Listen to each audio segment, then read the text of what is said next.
This is part 3 of Dr. Kondoff's sexual conduct with patients.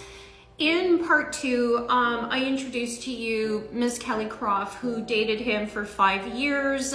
She talks about when she first met Dr. Kondoff, and right within like the first month, he's offering her free dental.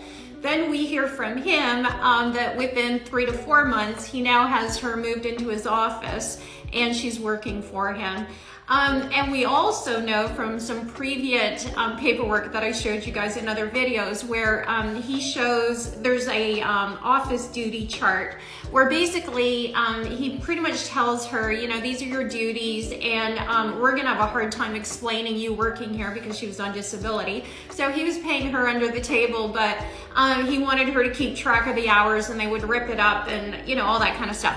So fast forward, she's had major issues with him. And you know, and I won't go into her malpractice or her complaint to the board, but suffice to say, and I put pictures of one of her teeth that she posted on Facebook, and let's just say it was so graphic that even Facebook kind of, you know, they kind of blurred out the picture. So it's not a good situation. And one would wonder if you were going out with a dentist for 5 years and your mouth was in that state, one has to wonder if that person has your best interest at heart. So I'm just gonna say that. Okay, so let's move beyond Kelly Croft. We're going to move to a woman called Annalisa.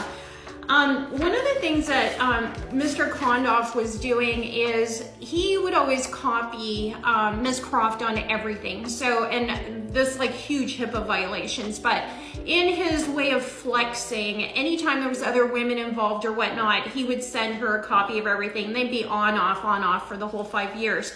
This Annalisa lady, I tell you guys about her because I know of her day one. As I tell her that I was assaulted, she kind of turns on me.